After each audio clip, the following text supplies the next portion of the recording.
कल्पना कीजिए एक ऐसी जगह की जहां आज सिर्फ तपता हुआ रेगिस्तान और रेत के टीले हैं, लेकिन हजारों साल पहले वहां पवित्र नदियों की कलकल और महादेव के मंत्र गूंजते थे। क्या अरब की इस रेत के नीचे सनातन धर्म का कोई गहरा राज दफन है? आज हम पर्दा उठाएंगे। कहीं नाली खोद लो, वहां से इनके भगवान निकलोगे। इनके भगवान है भी तो कीड़े मकोड़े जैसे, कोई सुअर का मुंह, कोई बंदर का, कोई जंगल पता नहीं हाथी का मुंह। अरब से इनका भगवान निकल रहा है भाई साहब। दुनिया में कोई भी नई इनोवेशन हो जाए, वहां इनके भगवानों ने पहले उड़ाए हुए होते। जहाज दुनिया में क्या नाम है, इनके भगवानों ने सबसे पहले उड़ाया भाई। हनुमान मेरे ख्याल में घूम रहा था, तो अब अरब भी पहुंच गया। लेकिन मजे की बात ये शिव कटा हुआ एल जो है, ये इंडिया की भी कुछ स्टेट से बाहर नहीं निकल पाया। ये ऐसा हिजड़ा नपुंसक था। मक्केश्वर महादेव के उस स्वयंभू शिवलिंग के रहस्य से, जिसे दुनिया से छिपाने के लिए एक भयावह साजिश रची गई। क्या आप इस रहस्य को जानने के लिए तैयार हैं? अगर ऐसी रहस्यमयी और अनसुनी धार्मिक कथाएं आपको सुनना अच्छा लगता है तो इस वीडियो को अभी लाइक जरूर करें और सभी शिव भक्त कमेंट में हर हर महादेव लिखकर अपनी भक्ति जरूर प्रकट करें। नमस्कार दोस्तों, एक ऐसा समय जब यह धरती आज जैसी नहीं थी, जब शहरों का शोर नहीं था, न सीमाओं की दीवारें थीं, न धर्म के नाम पर कोई भेदभाव। वह समय था त्रेता युग का, एक ऐसा युग जब पूरी पृथ्वी पर धर्म का प्रकाश फैला हुआ था और मनुष्य का जीवन प्रकृति और अध्यात्म के साथ गहराई से जुड़ा हुआ था। लोग स्वयं को अलग अलग समुदायों में नहीं बांटते थे, बल्कि एक ही परम सत्ता की संतान मानते थे। उनके जीवन का उद्देश्य केवल धन या शक्ति नहीं था, बल्कि धर्म, संतुलन और आत्मिक शांति था। अच्छा, इस लॉजिक से जो हिंदुओं में शुद्र दलित पलित थे, क्या वो उस टाइम नहीं थे भाई? क्योंकि हिंदू जो है ना, उसको पता है इस कलयुग, जिसको ये आज की दुनिया को कलयुग बोलता है इसमें तो हमारी मट्टी पलीत है। लेकिन हम तेतरा युग में बहुत बड़े फंकार थे। तेतरा युग में दलित शुद्र पुदर ये जितने भी है, चूड़े चमार, ये सवाल उठाए कि भाई हमारा क्या स्टेटस था? क्या उस टाइम हम लोग पंडित बन सकते थे? ये सवाल ऐसा है कि इसका जवाब वो चार मुंह का सीसीटीवी कैमरा भी नहीं दे पाएगा ब्रह्मा, क्योंकि वो इतना बड़ा फंकार था। टांग से शुद्र को निकाल रहा है, पता नहीं कहां से किसको निकाल रहा है, एल से हिंदुओं को निकाल रहा है, उसका कोई अता पता नहीं था। इस समय पृथ्वी के पश्चिमी भाग में एक अत्यंत सुंदर भूमि थी जिसे आज हम अरब के नाम से जानते हैं। लेकिन उस युग में यह स्थान रेगिस्तान नहीं था। यहाँ दूर दूर तक फैली हरियाली थी, निर्मल जल की नदियां बहती थीं और हवा में एक अद्भुत शांति महसूस होती थी। यह भूमि साधकों और भक्तों की भूमि थी, जहाँ हर दिन भगवान के स्मरण से शुरू होता और उसी में समाप्त होता था। इसी पवित्र भूमि के मध्य में एक दिव्य स्थान था जिसे लोग मक्केश्वर कहते थे। यह केवल एक नगर नहीं था, बल्कि एक आध्यात्मिक केंद्र था, जहाँ दूर दूर से लोग दर्शन करने आते थे। मक्केश्वर के हृदय में स्थित था एक अद्भुत मंदिर, मक्केश्वर महादेव का मंदिर। कहा जाता है कि इस स्थान को स्वयं भगवान शिव ने अपनी तपस्थली के रूप। ये हार्पिक की बोतल, मतलब अगर कोई अरब का कोई बंदा आज सुन रहा हूँ, सही है, जिनके रिजल्ट ओरिएंटेड रिलीजन है भाई, वो बोलते हैं हम इसी युग पे थे, ये युग बुक की इसी दुनिया में आए और डॉक्यूमेंटेड बात है, लिखत पढ़त की बात है। उनको पता लग जाए कि इंडिया के एक रेलवे की पटरी पे हकता हुआ बंदा ये बात कर रहा है कि ये शिव कटे हुए एल वाला, मतलब जो अपना एल नहीं बचा पाया, वो अरब में था। अरब में अगर ये होता तो खालिद बिन वलीद इसके अंदर पूरी हार्पिक की बोतल घुसा देता भाई। ये कटा हुआ एल शिव जो इंडिया से बाहर नहीं गया, ये अरब भी पहुंचा हुआ था। कृष्णा इजिप्ट पहुंच गया था, बताओ।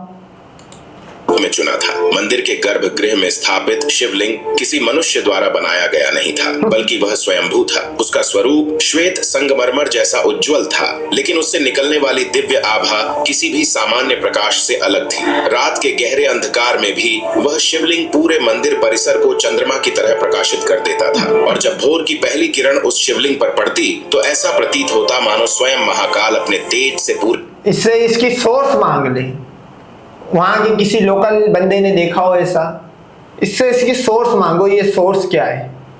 क्योंकि ये पूरी वीडियो एआई पे बनी हुई वीडियो है, क्योंकि रियल में तो ये एक आम काले पीले, सही है, इंडिया से बाहर नहीं निकले, धोती और साड़ियां पहनने वाले ये अंडवे, ये अरब कैसे जाएंगे? सोचने की बात तो ये है ना कि भाई ये तो पर्शिया से आगे नहीं गए। पर्शिया में इनको हिंदू बोला गया, यानी कि काला गुलाम काला चोर। ये पर्शिया क्रॉस करके अरब चले गए। वाह भाई वाह। वे ब्रह्मांड को आशीर्वाद दे रहे हों। उस दिव्य दृश्य को देखने के लिए दूर दूर से भक्त आते थे। लेकिन इस मंदिर की महिमा केवल पृथ्वी तक सीमित नहीं थी और यहीं से शुरू होती है इस रहस्य की अगली परत। मक्केश्वर महादेव का मंदिर केवल मनुष्यों के लिए आस्था का स्थान नहीं था, यह वह पवित्र भूमि थी जहाँ देवता भी अपनी श्रद्धा अर्पित करने आते थे। कहा जाता है कि इस मंदिर की दिव्यता इतनी प्रबल थी कि उसकी आभा तीनों लोकों तक फैलती थी। जब भी स्वर्गलोक में कोई महत्वपूर्ण निर्णय लेना होता, तब देवताओं के राजा इंद्रदेव सबसे पहले मक्केश्वर महादेव के समक्ष उपस्थित होते। वे महादेव के चरणों में सिर झुकाकर प्रार्थना करते और उनसे मार्गदर्शन प्राप्त करते। उनके लिए यह स्थान केवल पूजा का नहीं, बल्कि दिव्य शक्ति से संवाद का केंद्र था। इसी प्रकार सृष्टि के रचयिता ब्रह्मा जी भी कई बार यहाँ आए। जब सृष्टि की रचना के दौरान उन्हें किसी गूढ़ रहस्य या कठिन निर्णय का सामना करना पड़ता, तब वे मक्केश्वर महादेव की अच्छा, ब्रह्मा का मुंह यहाँ पे एक हो गया। अगर अब कोई हिंदू बोले कि भाई हमारे भगवान का मजाक उड़ाए, तो ये देख लो भाई इसने उड़ाया है। वो 4 मुंह का 360 सीसीटीवी कैमरा आपने भी देखा होगा, बैंकों में लगा हुआ होगा, इसी ब्रह्मा की मुंह का ना। अब इसका मुंह एक हो गया और ब्रह्मा क्रिएटर वो खुद पूजा करने उतर रहा है। ले भाई बताओ, अगर ये किसी की पूजा कर रहा है तो फिर इसका क्रिएटर कौन है भाई? ये किसके सामने गप गप कर रहा है भाई ब्रह्मा? इसका तो सवाल मतलब इस सवाल का जवाब जो है वो कभी मिल ही नहीं सकता। ये एक अनएंडिंग क्वेश्चन है। शरण में आते, शिव के सामने बैठकर ध्यान करते और उनके मौन से ही उन्हें अपने प्रश्नों का उत्तर मिल जाता। यह मंदिर देवताओं और मनुष्यों के बीच एक ऐसा सेतु था जहां सभी भेद समाप्त हो जाते थे और केवल भक्ति का भाव रह जाता था। लेकिन इस मंदिर का सबसे अद्भुत और अलौकिक दृश्य हर पूर्णिमा की रात को दिखाई देता था। जब चंद्रमा अपनी पूर्ण चमक के साथ आकाश में होता, तब मंदिर का वातावरण और भी दिव्य हो जाता। कहा जाता है कि उन रातों में माता पार्वती स्वयं वहां आती थी। वे उजले अब अल्लाह माफ करे कितनी बड़ी ब्लेस्फेमी कर रहा है। मक्का की सरजमीन पे एक वेश्या को उतरवाया इसने। ये पार्वती के बारे में एक चीज मशहूर है, भोले बाबा पत्थर में और पार्वती के चक्कर में। इस पार्वती की अगर आप लाइफ, इस पार्वती के जो मुंह से निकले हुए अल्फाज है, मैं आपको वो बताता हूँ। इस पार्वती का एक बयान मतलब इसके लिखा हुआ है और इनके स्क्रिप्चर्स में इसने बोला है, मर्द जो है ना, मेल जेंडर, वो कभी भी औरत को मुतमईन नहीं कर सकता। पार्वती ये बताती है कि उसको किस तरह के मिसाइल पसंद है, तो उसमें ये बताती है आड़ा टेढ़ा छोटा बड़ा कोई भी मेरे सामने आ जाए मुझे मुतमईन नहीं कर पाता। ये पार्वती ने बोला है भाई। ये मक्का में उतरी, अस्तगफिरुल्लाह, मतलब ये किस योग की बात कर रहा है? ये इस जैसी वेश्या को उतारेगी।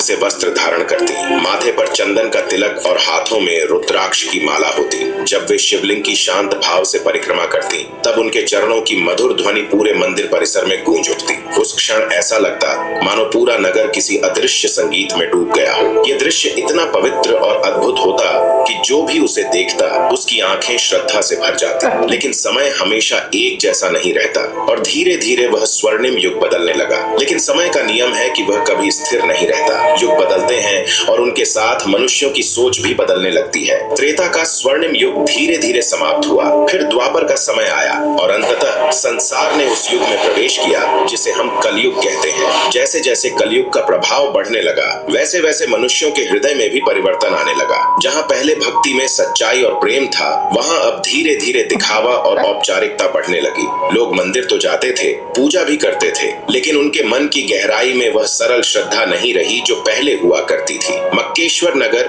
जो कभी आध्यात्मिक शांति का केंद्र था, वह भी इस बदलाव से अछूता नहीं रहा। पहले जहां हर व्यक्ति भगवान शिव को अपने जीवन का आधार मानता था, वहीं अब कुछ लोगों के मन में अहंकार और स्वार्थ जन्म लेने लगा। भक्ति का स्थान धीरे धीरे बाहरी क्रियाओं ने ले लिया। लोग धर्म का पालन तो कर रहे थे, लेकिन उसका असली भाव कहीं खोता जा रहा था। इसी बदलते समय में कुछ ऐसे लोग भी थे जिनके मन में एक अजीब और खतरनाक विचार पैदा हुआ। उन्होंने सोचा कि मक्केश्वर महादेव के मंदिर में स्थापित वह दिव्य शिवलिंग असाधारण शक्ति का स्रोत है। अगर उस शक्ति को किसी तरह अपने नियंत्रण में कर लिया जाए, तो शायद वे दूसरों से अधिक शक्तिशाली बन सकते हैं। यह विचार धीरे धीरे उनके मन में एक योजना का रूप लेने लगा। वे यह भूल गए कि शिव किसी एक व्यक्ति या समूह की संपत्ति नहीं है। महाकाल अनंत है, उन्हें कोई दीवार, कोई सीमा बांध नहीं सकती। लेकिन अज्ञान हमेशा सत्य को अबे तो कि उल्लू के पट्टे, शिव के कटेल से पैदा हुए हुए सीता के 10 सुरागों से जो रावण कर गया तो उससे निकले हुए अंडवे, इसने वहां पे दिखाया कि मुसलमानों की तरह करेक्टर दिखाया, बोला कि ये कब्जा करने जा रहे थे शिव को।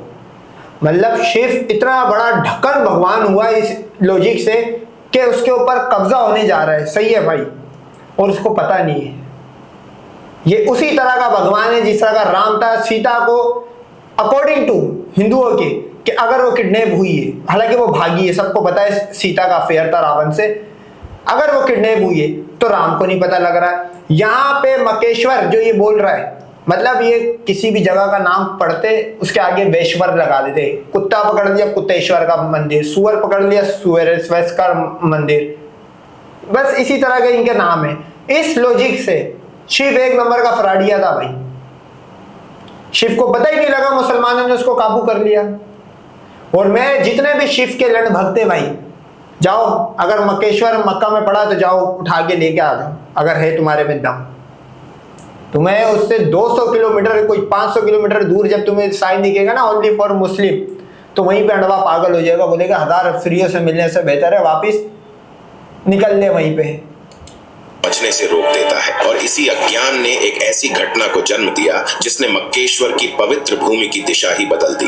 एक भयावह अमावस्या की रात आने वाली थी और उसी रात कुछ ऐसा होने वाला था जिसे सुनकर आज भी रूह कांप उठती है। वह रात असामान्य रूप से शांत थी। आकाश में अमावस्या का गहरा अंधकार छाया हुआ था। चांद कहीं दिखाई नहीं दे रहा था और तारे भी जैसे डर के मारे अपनी चमक छुपा बैठे थे। हवा की गति थम सी गई थी, मानो पूरी प्रकृति किसी अनजानी घटना को महसूस कर रही। मक्केश्वर नगर उस रात असामान्य रूप से शांत था। मंदिर के भीतर स्थापित दिव्य शिवलिंग अपनी उज्जवल आभा से पूरे गर्भगृह को प्रकाशित कर रहा था। लेकिन आश्चर्य की बात यह थी कि उस रात कोई भी भक्त दर्शन के लिए नहीं आया था, क्योंकि उसी समय कुछ लोग एक गुप्त योजना को अंजाम देने के लिए मंदिर की ओर बढ़ रहे थे। वे लोग अंधेरे का सहारा लेकर धीरे धीरे मंदिर के भीतर प्रवेश कर गए। उनके हाथों में बड़े और भारी पत्थर थे। उनके चेहरों पर भय और लालच का अजीब मिश्रण दिखाई दे रहा था। उन्होंने तय कर लिया था कि आज वे उस दिव्य शिवलिंग को पत्थरों से ढक देंगे ताकि उसकी शक्ति केवल उनके नियंत्रण में आ सके। जैसे ही उन्होंने पहला पत्थर शिवलिंग के सामने रखा, अचानक धरती हल्के से कांप उठी। मंदिर की दीवारों में कंपन महसूस हुआ, लेकिन उन्होंने इसे सामान्य घटना समझकर अनदेखा कर दिया। फिर दूसरा पत्थर रखा गया। इस बार आकाश में तेज गर्जना हुई और बादल जोर से गरजने लगे। तीसरा पत्थर रखते ही अचानक वर्षा शुरू हो गई, लेकिन ये कोई साधारण वर्षा नहीं थी। ऐसा लग रहा था मानो स्वयं प्रकृति इस पाप को रोकने की कोशिश कर रही हो। आकाश रो रहा था, धरती कांप रही थी और वातावरण में एक अजीब भय फैल गया था। फिर भी वे लोग अपने काम में लगे रहे। अंततः उन्होंने शिवलिंग के चारों ओर पत्थरों की दीवार बना दी और उसे पूरी तरह ढक दिया। जैसे ही अंतिम पत्थर अपनी जगह पर रखा गया, उसी क्षण आकाश में एक भयानक गर्जना गूंजी। वह आवाज किसी मनुष्य की नहीं थी, बल्कि ऐसी थी जो सीधे आत्मा को हिला दे। उस दिव्य स्वर ने पूरे नगर को कंपा दिया और उसी क्षण कुछ ऐसा हुआ जिसने इतिहास की दिशा बदल दी। जैसे ही शिवलिंग के चारों ओर पत्थरों की अंतिम परत रखी गई, मंदिर के भीतर एक गहरा और अजीब सा सन्नाटा फैल गया। ऐसा लगा मानो समय कुछ क्षणों के लिए ठहर गया। उसी क्षण आकाश में एक भयानक गर्जना गूंजी। वह आवाज किसी मनुष्य की नहीं थी, बल्कि एक ऐसी दिव्य ध्वनि थी जो सीधे हृदय को कंपा देती थी। उस आवाज ने कहा, हे मूर्खों, जो पाप तुमने किया है उसका फल तुम्हें और तुम्हारी आने वाली संतानों को भोगना पड़ेगा। मैं कहीं गया नहीं हूँ, बल्कि तुम ही मुझसे दूर हो गए हो। उस गर्जना की गूंज से पूरा। अच्छा भाई, ये जो भी जिसने भी ऊपर से आवाज दी है, ब्रह्मा था या शिव कटा हुआ एल था, कोई था, बड़ा कोई उल्लू का पट्टा था, सारी बातें गलत गई। इसने बोला कि ऊपर से आवाज आई, ऊपर की आवाज ने बोला कि तुम्हारी आने वाली नस्लों को भुगतना पड़ेगा। मक्केश्वर यानी कि मक्का को ये बोल रहे हैं। मक्का की अंदर जो रहने वाला है वो करोड़ों नहीं, अरबों-पति नहीं, मतलब उसके अगर आप बैंक अकाउंट चेक करोगे, जो मक्का का लोकल है वो इतना अमीर है कि इनकी सीता, पार्वती और ये सारी टांगे उठा ले गई। मतलब वहां की नस्ल तो इतनी अमीर है कि एक आम अंडवा जो इस शिव कटे हुए को मानता है, वो शिव भक्त, वो वहां जाके मजदूरी करता है। ये तो उल्टा हो गया मामला। उल्टा उनकी नस्ल को और नवाज दिया, उनकी जमीन से ऑयल निकला, उनकी जमीन से गैस निकली, वो दुनिया के सबसे रिचेस्ट कम्युनिटी बन गई भाई। उनके भगवान जो है ना भाई, जो बोलते हैं उनका उल्टा ही होता है। हम तो चाहते हैं और बदवाई दो भाई मुसलमानों को। केश्वर नगर थर्रा उठा, पर्वत कांपने लगे, वृक्ष झुक गए और पक्षी भय से चुप हो गए। लेकिन अज्ञान में डूबे वे लोग उस चेतावनी को भी समझ नहीं पाए और धीरे धीरे वहां से चले गए। मंदिर के भीतर अब गहरा अंधकार था। पत्थरों के पीछे छिपा शिवलिंग मौन हो चुका था, लेकिन वह मौन क्रोध का नहीं बल्कि करुणा का था। कहा जाता है कि उसी क्षण भगवान शिव की आंखों से एक आंसू गिरा। वह आंसू धरती पर नहीं गिरा बल्कि पास रखे एक पत्थर पर गिरा। जैसे ही वह आंसू उस पत्थर को छूता है, पत्थर का रंग बदलने लगता है। धीरे धीरे वह पूरा पत्थर काला हो जाता है। यह कोई साधारण परिवर्तन नहीं था बल्कि महादेव के मौन दर्द की निशानी बन गया। वह काला पत्थर इस बात का प्रतीक था कि महादेव ने अपने ही भक्तों की भूल को सह लिया। वे चाहते तो क्रोधित होकर सब कुछ नष्ट कर सकते थे, लेकिन उन्होंने ऐसा नहीं किया। उन्होंने केवल करुणा दिखाई और चुपचाप। उसको पता लग गया था उस तेरे महादेव को और शिव को कि जो हमें पेल सकते तेरी लॉजिक के अकॉर्डिंग, जो हमें कैद कर सकते हैं पत्थरों में, तो वो फिर किसी को भी कैद कर सकते। इसलिए शिव ने 9-2-11 की फ्लाइट पकड़ी। इस ढक्कन किस्म की कहानी को अगर आप सोचो, फौरन इंडिया भागा। तो क्या भगवान बनेगा रे तू? तू तो भाग गया अरब का भगोड़ा है। फिर शिव इस हिसाब से, शिव जो है महादेव एक नंबर का टुच्चा है, हिजड़ा है महादेव, क्योंकि महादेव को कैद कर लिया मुसलमानों ने भाई। इस लॉजिक के अकॉर्डिंग तो मुसलमान ने कैद कर लिया। मुसलमान भगवानों का भगवान हुआ ना। फिर तो तुम्हारे भगवानों का पेशाब निकल गया, मतलब महादेव को काल कोठरी में बंद करा जा रहा है शिव को, और शिव हिजड़ों की तरह देख रहा है। ये उसी तरह की कहानी है भाई। 14 साल तक सीता को करते रहा रावण और राम देखते रहा। जब वो एंड में 2 गोद में और एक पेड़ में लेके आए तो बोला ये भी भगवान, इसके बच्चे भी भगवान। तो ये जितने हिजड़े भगोड़े थे सारे इनके यहाँ पे जाके भगवान बन गए। ये देखो, इस कहानी के अकॉर्डिंग अरब का भगोड़ा शिव है, महादेव टुच्चा।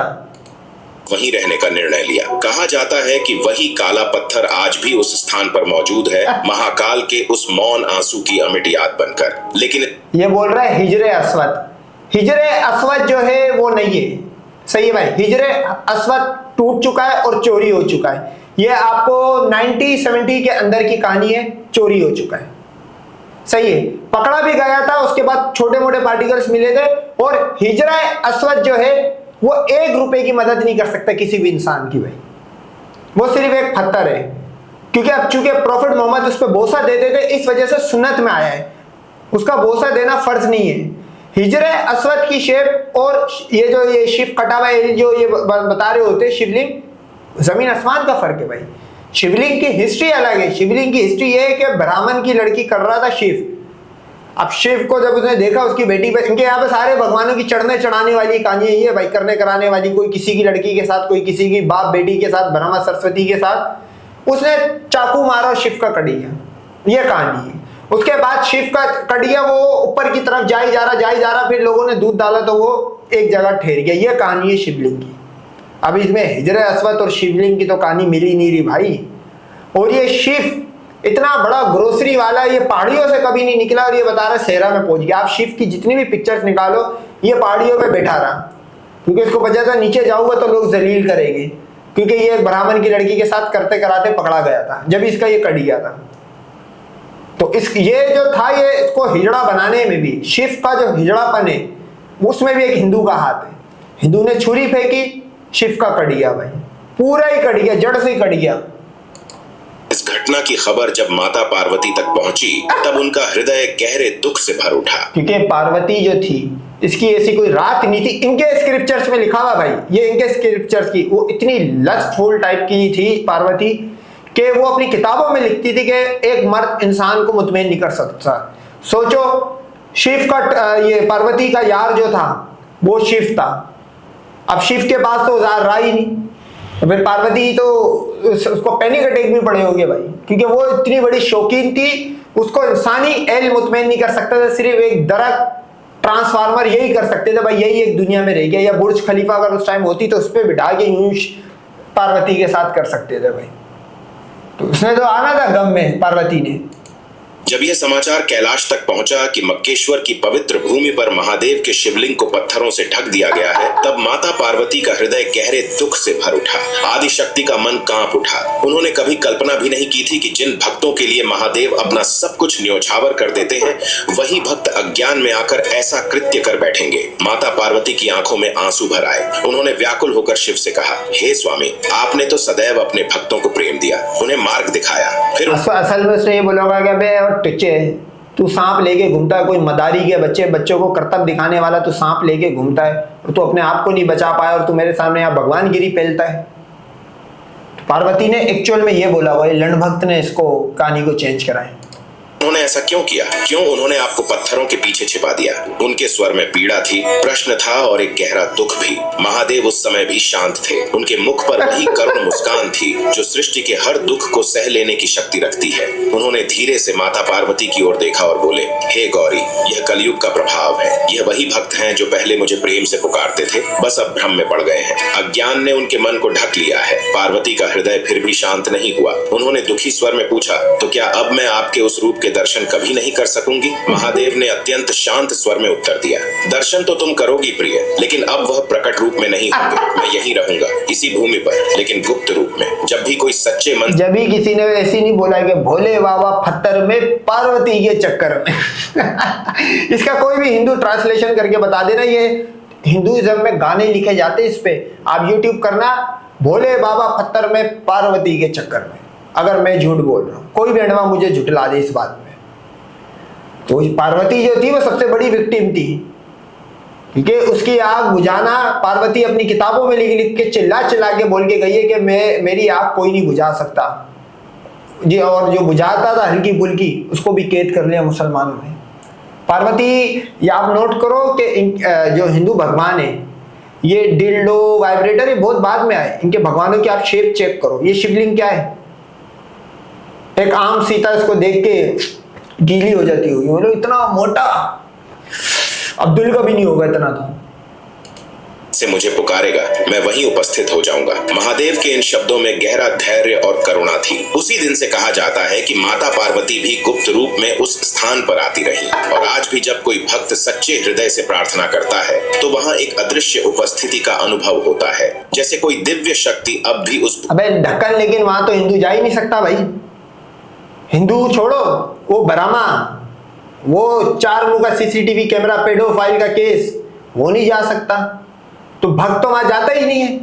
लंड भक्तों का तो नॉन अलाउ ही नहीं है। तो ये लॉजिक तो फेल है भाई। भूमि की रक्षा कर रही हो, लेकिन समय के साथ इस घटना की सच्चाई धीरे धीरे लोगों की स्मृति से धुंधली होने लगी। समय धीरे धीरे आगे बढ़ता गया। जो लोग उस अमावस्या की भयावह रात के साक्षी थे, वे एक एक करके इस संसार से विदा हो गए। उनके साथ ही उस घटना का रहस्य भी धीरे धीरे इतिहास की धुंध में खोने लगा। आने वाली पीढ़ियों को पूरी सच्चाई कभी बताई ही नहीं गई। उन्हें बस इतना बताया गया कि उस पवित्र स्थान पर एक काला पत्थर है जिसे छूने से पुण्य मिलता है। लोग उस पत्थर को कोई सवाब नहीं मिलता, जा, कोई सवाब नहीं मिलता भाई। वो पत्थर इंसान की 1 रुपए की मदद नहीं कर सकता भाई। तो ये तेरे को किसने बोला भाई? अच्छा, शिवलिंग की तो शेप वहां पे है ही नहीं। ये तो मक्का का जो जिसका तवाफ करा जाता है उसको तो बाद में बड़ा करते चले गए भाई। ये कब हुआ? और काला कपड़ा तो उस पे चढ़ाए 90s में या 2000 अर्ली 90s में उस पर काला गिलाफ काबा जिसको बोलते हैं वो चढ़ा है। उससे पहले तो गिलाफ नहीं चढ़ते थे उसमें। अंडवा फुल टाइम पागल हुआ है, क्योंकि इनका जो रिलीजन है वो 1947 के बाद हिंदू जो है, हिंदू रिलीजन, वो गोरा और मुसलमान लिख के गया है। वो इस तरह की टोचअप वाली प्लस माइनस की तारें मिलाता है ये मुसलमानों से, क्योंकि ब्रीड का भी एक खून का भी मसला है। खून भी मुसलमानों का ये गजनी के बाजारों से, और जो भी मुसलमान के महलों में जो बच्चे पैदा हुए सबको मालूम है, बाद में जाके हिंदू हुए। मतलब ये शिव अपने आप को भगवान कहता है। इसकी जिंदगी पे लानत मारो भाई शिव के। बोल, तेरा एल जब ही कटा था, तू 1 नंबर का नकारा, ना अपना एल बचा पाया और ना तू मक्का में फिर अपने आप को बचा पाया, अगर तो तू वहां था। श्रद्धा श्रद्धा से देखने लगे, लेकिन ये कोई नहीं जानता था कि वह पत्थर काला क्यों है और उसके पीछे कौन सा दिव्य रहस्य छिपा हुआ है। समय के साथ भाषा भी बदलने लगी। जो संस्कृत कभी उस भूमि की आत्मा थी, वह धीरे धीरे कम होती गई और उसकी जगह नई भाषाओं ने ले ली। इसी परिवर्तन के साथ मक्केश्वर का नाम भी बदलने लगा। पीढ़ी दर पीढ़ी उच्चारण बदलता गया और अंततः मक्केश्वर का नाम सिकुड़कर केवल मक्का रह गया। शब्द बदल गया, लेकिन उस स्थान की पवित्रता और उसकी परंपराओं की छाया पूरी तरह समाप्त नहीं हुई। आज भी उस स्थान पर आने वाले श्रद्धालु एक विशेष परंपरा निभाते हैं। वे उस पवित्र स्थान की 7 बार परिक्रमा करते हैं। ये परिक्रमा उसी प्रकार की जाती है जैसे प्राचीन शिव मंदिरों में भक्त किया करते थे। जब लाखों अबे ढक्कन और ढक्कन इंसान, ये तुम्हारे ये जो ढक्कन पंजे तुम लोग करते हो, सही है? ये जो तुम मंदिरों में यूं घूमते हो, ये तुमने हमें देख के सीखा है? बता दे मेरे को, ये आज से 200 साल पहले इनके मंदिरों में यूं घूमा जाता था। प्रूफ करके दिखा मुझे, प्रूफ करके दिखा मुझे। एक तो भगवान नकारा, उसके बाद जो मानने वाले थे वो गाय का मूत और गोबर खा के चौक हुए हैं भाई। मतलब अरब के लोग गोरे गोरे, ये अडवो अपनी हालत देखो, काले पीले, एक खूबसूरत हिंदू नहीं हुआ आज तक पैदा। क्रॉस ब्रीडिंग करवा ली, अंग्रेज आगे चढ़ के निकल गया, फ्रांसीसी आ गया, ब्रिटेन आ गया, अरब, तुर्क, अफगान सब आ गए, शक्लें नहीं चेंज हो पाई। ये इस लेवल की फटकार वाली ब्रीड थी। ये अरब भी पहुंच गया, बताओ। इनको मानने वाला दुनिया में कोई नहीं है, इंडिया के बाहर। इनके भगवान, वो कृष्णा इजिप्ट पहुंच गया था एक दिन, वो भी मेरे ये हिंदुज्म को जिसमें मैं एक्सपोज करता हूँ उसमें रहेगा। वो इजिप्ट पहुंचा हुआ था भाई, वो पिरामिड बना के आ गया था। तो भाई ये दुनिया की जिस तरह क्या नाम है हिस्ट्री को बोलते हैं, ये हमने बनाया, ये हमने बनाया। कोई भी इनोवेशन हो जाए, कुछ भी हो जाए, बोला ये हमारे रिलीजन में था, ये तो था भाई। और मदद पाकिस्तान ऐसा व्यवहार करे, पाकिस्तान के सामने सरेंडर कर देते भाई। भारत इनकी होली माता, मतलब अनडिवाइडेड जो था उसके अंदर भगवान तो तेरे पाकिस्तान में भी हो गया, आज एक भगवान तेरा यहाँ पे नहीं मौजूद है। भगवानों को भी पता है तेरे, ये लाले मक्का में सिर्फ शिव को कैद करा था तेरी लॉजिक में। पाकिस्तान में होगा शिव को लंगड़ी घोड़ी बन के, वो जो गेम होता है ना, घाव पे डंडे मार मार के उसको भगाया जाएगा शिव को। ये तुम टिच्चा कहानी सिर्फ एक अंडवे को बताओ। लोग सफेद वस्त्र पहनकर सिर झुकाकर प्रार्थना करते हैं तो वह दृश्य किसी प्राचीन आध्यात्मिक परंपरा की झलक देता है। लोग उस काले पत्थर को श्रद्धा से स्पर्श करते हैं और कहते हैं कि उसे छूते ही मन में एक अनकही शांति भर जाती है। झूठ है, कोई नहीं कहता है, कहीं इस्लाम में नहीं लिखा हुआ। मैं कोई 3 से 4 बार उम्रा कर चुका हूं भाई, मैंने सिर्फ एक बार टच करा था। चाहता मैं अगली 3 बार भी कर लेता, कोई रश ही नहीं था। ये बस वही है ना कि नीचे जो इसको वीडियो को देख रहा होगा वो बेचारा सुबह जाग के वो ट्रेन की पटरी पे तो हकता होगा, 5 किलो राशन में उसकी जिंदगी गुजरती होगी, वो इसी चीज में खुश रह जाएगा। लेकिन लाले एक बात है, शिव को हम कैद करें या आजाद करें, तुम्हारा एंड गजवा हिंद में होना ही होना है भाई। ये तू शिव को भी कंप्लेन कर, वो ब्रह्मा को कंप्लेन कर, हनुमान स्प्रिंग को, छोटे बड़े होने वाली जो मूवी है स्प्रिंग हनुमान, उसको भी कर। आज उस पत्थर को हजरे अस्वद कहा जाता है, लेकिन कुछ परंपराएं और संकेत आज भी मानो उस भूले हुए इतिहास की ओर इशारा करते हैं जो समय की परतों के नीचे कहीं छिपा हुआ है। और इसी रहस्य की ओर संकेत इतिहास में। अच्छा, वहां की लैंग्वेज तो अरब है, अरेबिक है, तुम्हारी तो संस्कृत है। ये टोचअप कहां पे आ गया? अगर तो तेरा पे भगवान वो शिव ग्रोसरी वाला वहां पे मौजूद था, तो फिर उसने जो उस टाइम लिखा होगा या उस टाइम की जो भी कहानी लिख रहा होगा उसको तो अरेबिक में लिखनी चाहिए थी, क्योंकि लैंग्वेज तो अरेबिक होगी। ये संस्कृत में कैसे लिख दिया गया भाई? ये इतना बड़ा कट, मतलब कटी पहाड़ी से साउथ अफ्रीका की पहाड़ी में कट मारना, ये वाली बात हुई भाई। फिर तो अरेबिक में होना चाहिए था, संस्कृत लैंग्वेज होनी नहीं चाहिए थी भाई। जो शिव के जो भक्त है, जो शिव के कटे एल की पूजा करते हैं, वो ये सवाल करे भाई, शिव अगर मक्का में था तो फिर लैंग्वेज संस्कृत क्यों है? एक महान संत ने भी किया था। समय बीतता गया, युग बदलते गए, लेकिन उस पवित्र भूमि का रहस्य पूरी तरह समाप्त नहीं हुआ। इतिहास में कई संत और महापुरुष ऐसे हुए जिन्होंने उस स्थान की गहराई को महसूस किया। उन्हीं में से एक थे गुरु नानक देव जी। कहा जाता है कि अपनी यात्राओं के दौरान जब वे उस पवित्र स्थल पर पहुंचे तो उन्होंने वहां की आध्यात्मिक अच्छा, कोई भी मुसलमान कहानी देख रहा है, ये झूठी कहानी है। ये गुरुदेव वाली जो भी है, ये सिख कभी गया ही नहीं था। मतलब एक कल्ट बन रही थी, कल्ट में आपको पता है इमोशनल अटैचमेंट, थोड़ा सा इमोशनल टचअप डाला जाता है। ये वो वाली कहानी है। ये मुसलमानों को अपनी तरफ कवर करने वाली कहानी है कि हम पे थोड़ा हल्का हाथ रखो। ये टोटल फेक कहानी है। ये उसी तरह की कहानी है जिस तरह का शिव मक्का में था।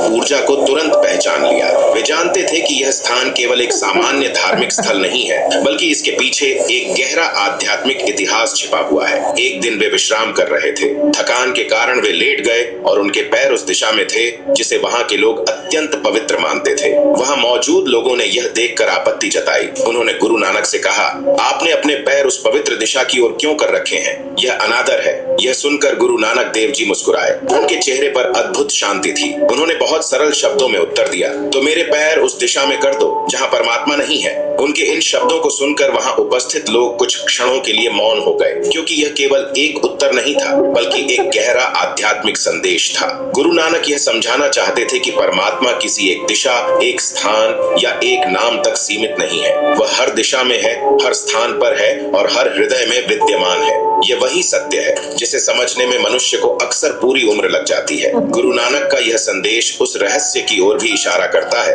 जो अब ये जो ये रिलीजन बन रहा था सिख, सही है, ये बहुत यंग सा रिलीजन है। मतलब 400-500 साल पुराना होगा। ये बेसिकली हिंदुओं के टुकड़े करने के लिए प्रॉक्सी समझते हो आप?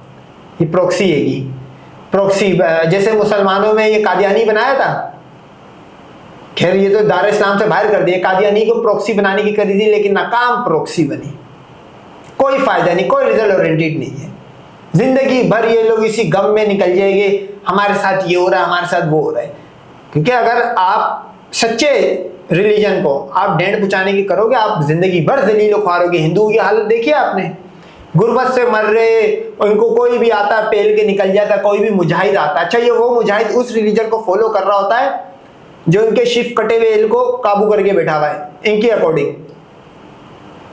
तो भाई ये मैं बोलता हूँ सारे लोगों को पूछना चाहिए कि यार जब शिव कैद हो रहा है तो फिर हम भगवान किसको माने? इसका मतलब शिव सुपर पावर नहीं था। शिव एक हिजड़ा नपुंसक था, उसका एल कट चुका था, वो सिर्फ बातें पेल सकता था, वो करने कराने के लायक भी नहीं रहा था भाई, इसका उजार ही मौजूद ही नहीं था। तो सवाल यही है, ये जो बाबा गुरु नानक वाली कहानी है, ये टोटल फेक है। ये कहानी है, इसको हम कहानी बोलते हैं क्योंकि इसका प्रूफ भी कोई नहीं है, ये डॉक्यूमेंटेड भी नहीं है। उस भूमि के भीतर कहीं छिपा हुआ है। समय के साथ विज्ञान ने भी कई रहस्यों को समझने की कोशिश की और जब उस काले पत्थर की जांच हुई तो कुछ ऐसे तथ्य सामने आए जिन्होंने लोगों की जिज्ञासा और भी बढ़ा दी। कौन थे वो विज्ञान भाई? सोर्स बता। ये हिंदू को जब कोई सोर्स नहीं मिल रहे होते ना, वैज्ञानिक पे टोपी डाल देता है। शास्त्रों में कहा गया है कि सत्य चाहे जितना भी छिपा हो एक दिन अवश्य प्रकट होता है। समय की धारा भले ही इतिहास को धुंधला कर दे, लेकिन सत्य की ज्योति कभी पूरी तरह बुझती नहीं। माना जाता है कि जब कलयुग अपने अंतिम चरण में पहुंचेगा तब वह रहस्य भी संसार के सामने आएगा जो सदियों से परतों के नीचे छिपा हुआ है। उस दिन लेकिन हिंदू तो मौजूद ही नहीं होगा ना भाई। गजवा हिंद में उसकी तो सफाई हो चुकी होगी।